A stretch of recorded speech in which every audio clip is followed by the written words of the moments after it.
I'm Huon Hooke, and this is The Real Review.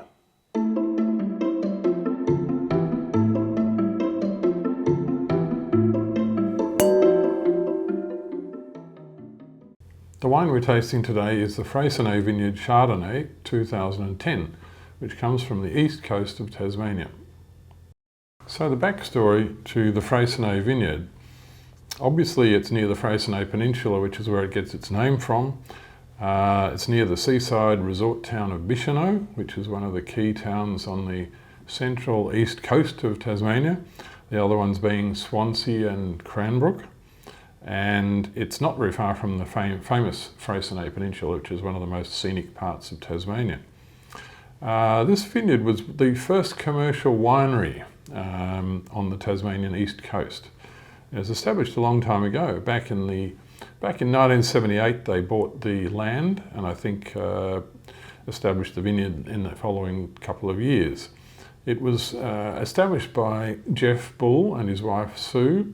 Jeff Bull was previously an abalone diver, and before that he was a news photographer in Sydney, I think for the Sydney Morning Herald from memory. And he went down to Tassie, made his pile fishing for abalone, and decided to buy some land and plant a vineyard. And I don't think Jeff had much site selection involved in choosing the bit of land, and there was a fair bit of luck that came into play, because the piece of land that he ended up buying is a kind of sun trap. It's a sort of bowl-shaped vineyard area which traps the sun, and it's a warm vineyard in a cool site. A lot of people talk about the great thing about cool climates is to find a warm part or a warm location in a cool climate region, and that's where you'll produce great wine. And it's pretty much how it turned out with Freycinet.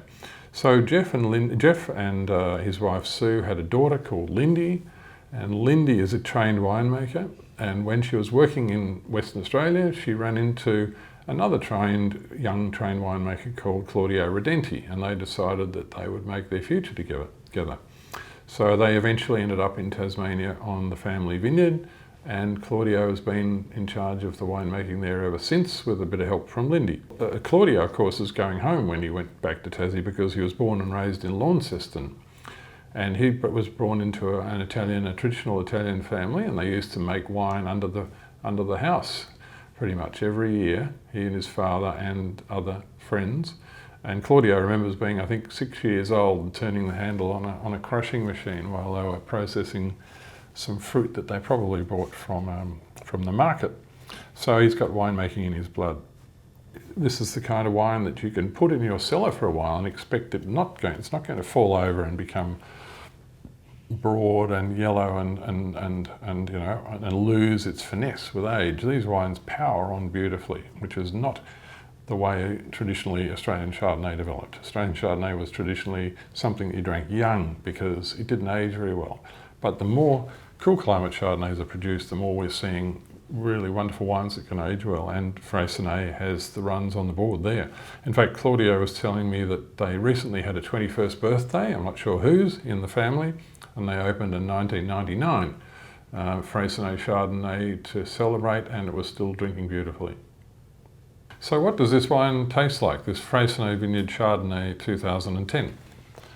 Well, the first thing you notice is that it's got a really nice full yellow colour. It's not dark yellow, but it's just a fully developed yellow colour. There's no brown tints or orange tints in it, which would be a bit of a worry. It's got a really good colour. When you smell it, you can smell buttered toast, fresh croissant, hot croissant, all those sorts of aromas that Chardonnay gets with a bit of age to it. Beautiful. You can imagine that you can detect fruit in there as well. I'm not saying it's all to do with age character. There is definitely grapefruit. Grapefruit is very much a character of nice ripe Chardonnay, and this has got it underneath all of those other aged complexities.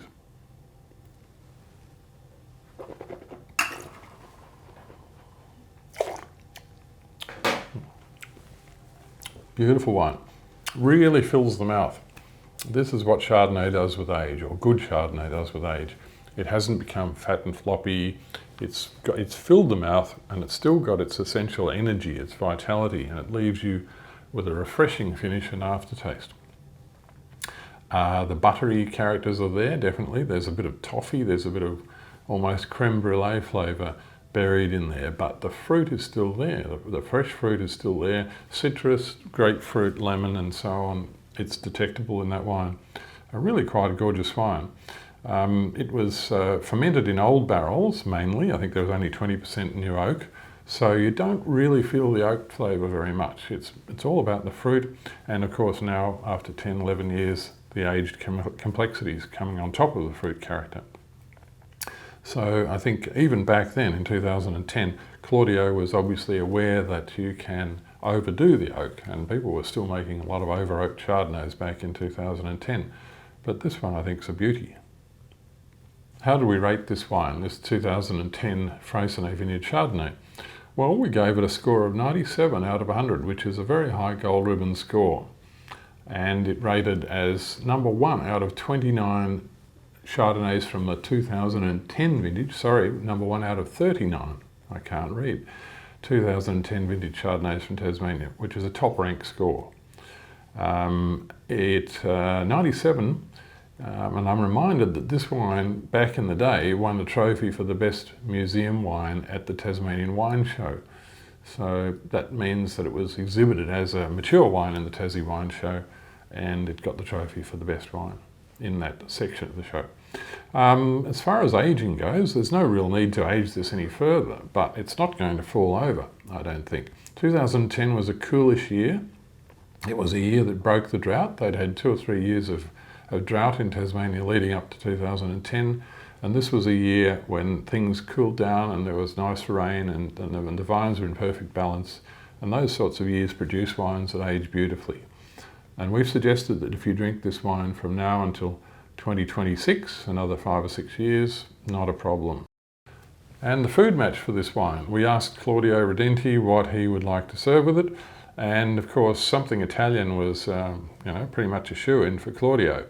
So he says Italian style roast chicken with garlic, rosemary and lemon, accompanied by crispy roasted potatoes, Mediterranean vegetable mix, salad and garlic bread. So it sounds very Italian and very appropriate. Good health and enjoy.